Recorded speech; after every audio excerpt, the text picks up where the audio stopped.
Assalamualaikum warahmatullahi wabarakatuh. Selamat pagi anak-anak. Semangat pagi, pagi. Yes, oke. Pagi ini kita akan membahas materi selanjutnya. Kemarin sudah bab jamak, kali ini bab kosor. Kemarin jamak artinya apa? Mengumpulkan atau menggabungkan. Kali ini adalah kosor. Kalau kosor sendiri itu artinya meringkas. Meringkas gimana Pak maksudnya? Kosor adalah meringkas tak ulangi. Meringkas rakaat sholat fardu yang ada 5 itu, yang memiliki 4 rakaat menjadi 2 rakaat. Jadi dari 4 rakaat diringkas menjadi 2 rakaat. Apa saja sholat yang 4 rakaat itu? Zuhur, asar, sama isya. Zuhur, asar, sama isya. Berarti maghrib berapa rakaat? 3 rakaat. Sama subuh berapa rakaat? 2 rakaat. Tidak bisa dikosor, ya. Tidak bisa diringkas. Ya. Itu juga terdapat atau pelajaran kosor ini ada dalil di Al-Qur'annya, yaitu surat An-Nisa ayat 101. Wa idza darabtum fil ardi falaysa 'alaikum junahun an taqsuru minas shalah. Ya, kalau di LKS panjang ya sampai akhir ayat, tapi cukup sampai minas shalah, sampai situ saja ya. Pada slide kedua ini, kenapa tadi kok maghrib sama subuh tidak bisa dikosor atau diringkas? Karena kurang dari 4 rakaat. Ya, 4 rakaat. Kali ini kita akan membahas tentang syarat sholat kosor. Di LKS halaman 17 sudah ada 4. Yang pertama, dalam keadaan bepergian. Yang kedua, perjalanannya bukan untuk bertujuan maksiat, ya, untuk kepentingan yang baik. Yang ketiga, jarak perjalanannya kurang lebih 80,64 km. Nah, di situ di LKS ada tulisannya. Atau kira-kira perjalanan sehari semalam. Ya. Sehari semalam. Kalau itu berlaku dulu, karena dulu perjalanannya menggunakan unta, jadi diperkirakan perjalanannya 80,64 km tadi sehari semalam, ya. Kalau dulu zamannya Kanjeng Nabi itu menggunakan unta atau bisa jalan kaki. Yang keempat, sholat yang dikosor bukan sholat qadha, ya, bukan sholat qadha. Lah, kali ini di slide ini Pak Awal kasih tambahan lagi, ya. Kasih tambahan lagi selain 4 hal atau 4 syarat yang ada di LKS tersebut.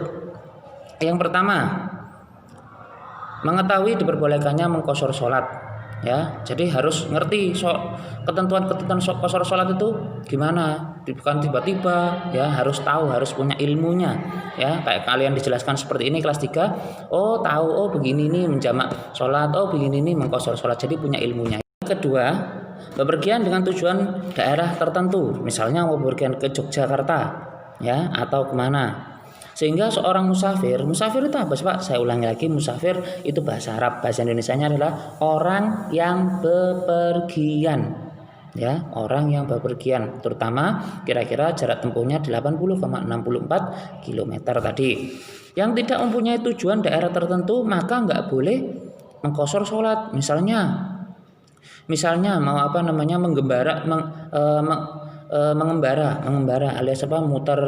Jadi tetap wajib sholat sempurna, tidak diperbolehkan untuk mengkosor, ya, karena tujuannya tidak jelas mau kemana.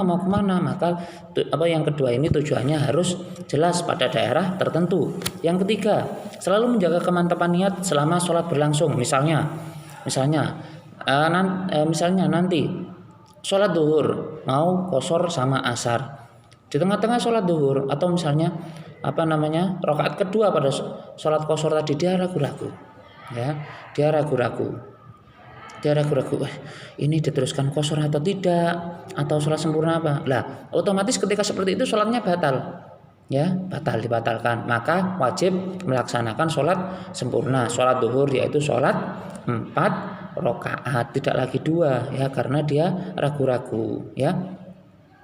Sama anak-anak, sama ketika kalian sholat biasa, ini di luar pelajaran qashar ini. Ketika sholat biasa, ya, sholat biasa, terus apa namanya? Ketika kalian sudah takbir, Allahu Akbar. Kemudian ketika kalian membaca surat pendek, contohnya surat Al-Ikhlas, Qul huwallahu ahad, kalian berpikir, kalian di hati kalian ragu-ragu, aku tadi niatnya sudah benar atau belum ya? Aku tadi ragu-ragu.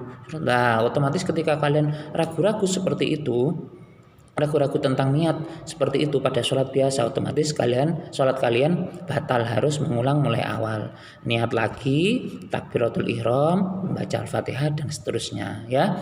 Otomatis. Yang keempat, tidak bermakmum kepada orang yang menyempurnakan sholat, ya.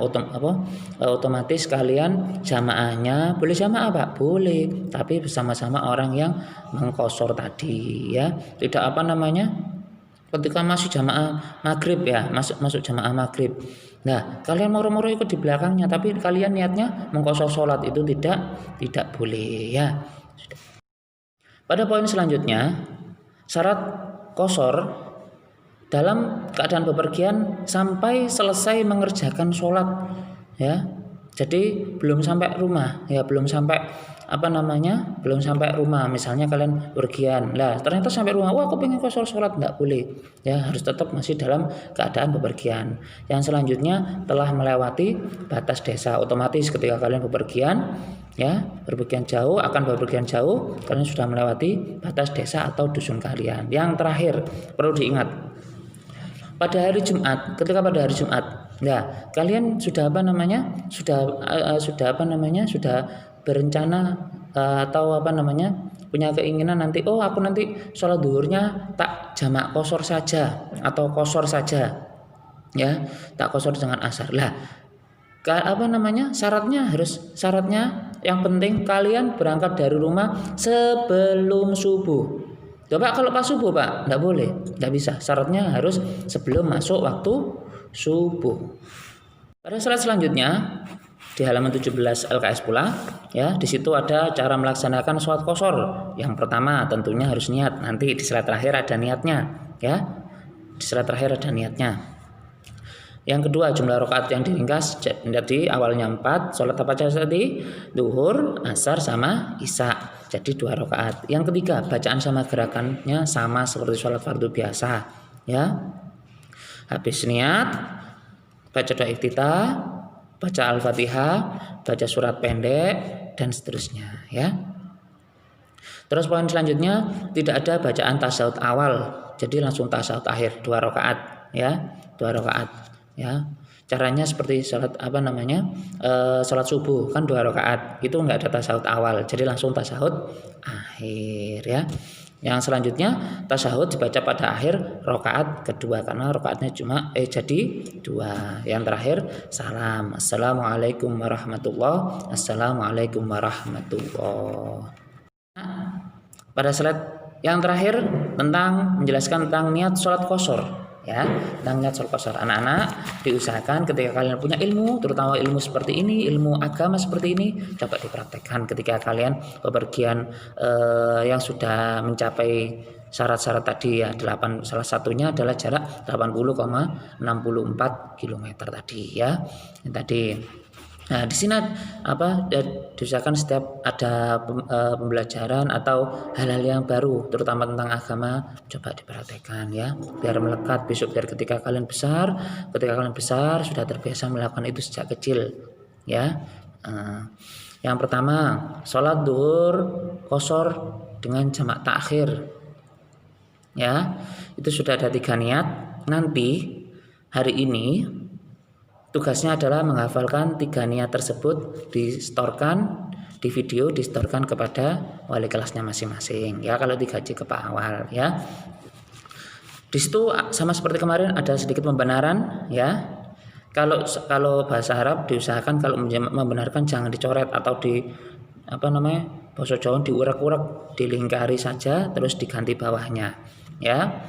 Yang pertama, usolli fardhu dzuhri rakaataini qashron majmu'an mal asri ada lillahi ta'ala, ya.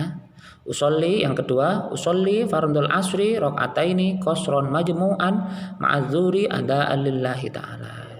Yang ketiga, usolli fardul isya'i rakaataini qasron majmu'an ma'al maghribi ada'an lillahi ta'ala. Allahu akbar. Tetap semangat anak-anak. Ya, jangan lupa sholatnya di rumah. Ya, sholat itu wajib. Ya, tetap jaga sholatmu di rumah walaupun dalam keadaan sakit. Nanti ada pembahasan di bab selanjutnya, walaupun sakit tetap wajib sholat. Semangat pagi, yes. Wassalamualaikum warahmatullahi wabarakatuh.